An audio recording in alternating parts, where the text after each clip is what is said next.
ایک بزرگ فرماتے ہیں کہ میں ایک مرتبہ طواف کر رہا تھا۔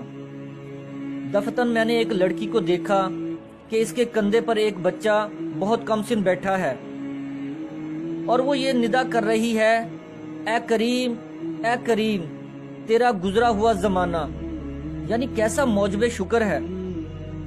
میں نے پوچھا وہ کیا چیز ہے جو تیرے اور مولا کے درمیان گزری؟ کہنے لگی کہ میں ایک مرتبہ کشتی پر سوار تھی اور تاجروں کی ایک جماعت ہمارے ساتھ تھی۔ طوفانی ہوا ایسے زور سے آئی کہ وہ کشتی غرق ہو گئی اور سب کے سب ہلاک ہو گئے۔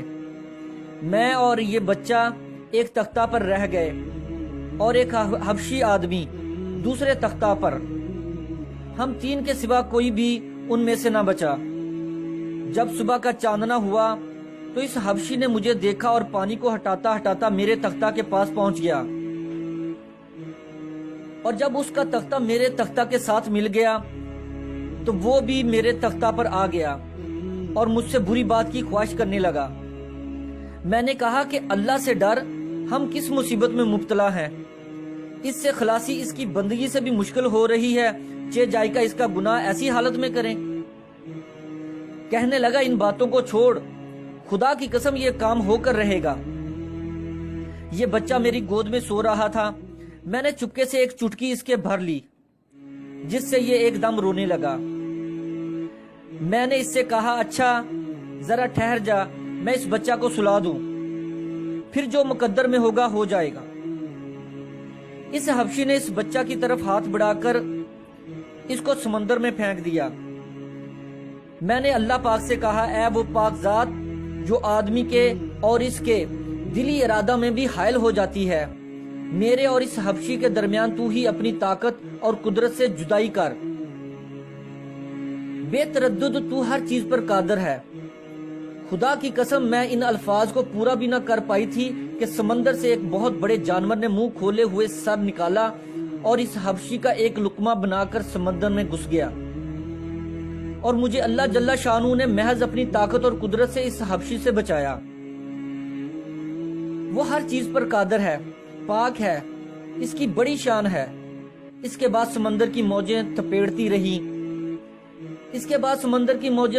مجھے تھپیڑتی رہی یہاں تک کہ وہ تختہ ایک جزیرے کے کنارہ سے لگ گیا۔ میں وہاں اتر پڑی اور یہ سوچتی رہی کہ یہاں گھاس کھاتی رہوں گی، پانی پیتی رہوں گی، جب تک اللہ جل شانہ کوئی سہولت کی صورت پیدا کرے۔ اسی کی مدد سے کوئی صورت ہو سکتی ہے۔ 4 دن مجھے اسی جزیرے میں گزر گئے۔ 5ویں دن مجھے ایک بڑی کشتی سمندر میں چلتی ہوئی نظر آئی۔ میں نے ایک ٹیلا پر چڑھ کر اس کشتی کی طرف اشارہ کیا اور کپڑا جو میرے اوپر تھا اس کو خوب ہلایا۔ اس میں سے 3 آدمی ایک چھوٹی سی ناؤ پر بیٹھ کر میرے پاس آئے۔ میں ان کے ساتھ اس ناؤ پر بیٹھ کر اس کشتی پر پہنچی تو میرا یہ بچہ جس کو حبشی نے سمندر میں پھینک دیا تھا ان میں سے ایک آدمی کے پاس تھا۔ میں اس کو دیکھ کر اس پر گر پڑی۔ میں نے اس کو چوما، گلے سے لگایا اور میں نے کہا کہ یہ میرا بچہ ہے، میرا جگر پارا ہے۔ وہ کشتی والے کہنے لگے تو پاگل ہے، تیری عقل ماری گئی ہے۔ میں نے کہا نہ میں پاگل ہوں نہ میری عقل ماری گئی ہے، میرا عجیب قصہ ہے۔ پھر میں نے ان کو اپنی سرگزشت سنائی۔ یہ ماجرا سن کر سب نے حیرت سے سر جھکا لیا اور کہنے لگے تو نے بڑی حیرت کی بات سنائی، اور اب ہم تجھے ایسی بات سنائیں گے جس سے تجھ کو تعجب ہوگا۔ ہم اس کشتی میں بڑے لطف سے چل رہے تھے، ہوا موافق تھی، اتنے میں ایک جانور سمندر کے پانی کے اوپر آیا۔ اس کی پشت پر یہ بچہ تھا اور اس کے ساتھ ہی ایک غیبی آواز ہم نے سنی کہ اگر اس بچہ کو اس کی پشت پر سے نہ اٹھایا، اگر اس بچہ کو اس کی پشت پر سے اٹھا کر اپنے ساتھ نہ لیا تو تمہاری کشتی ڈبو دی جائے گی۔ ہم میں سے ایک آدمی اٹھا اور اس بچہ کو اس کی پشت پر سے اٹھا لیا اور وہ جانور پھر پانی کے اندر چلا گیا۔ تیرا واقعہ اور یہ واقعہ دونوں بڑی حیرت کے ہیں، اور ہم سب عہد کرتے ہیں کہ آج کے بعد اس اللہ جل شانہ ہمیں کبھی کسی گناہ پر نہ دیکھے گا۔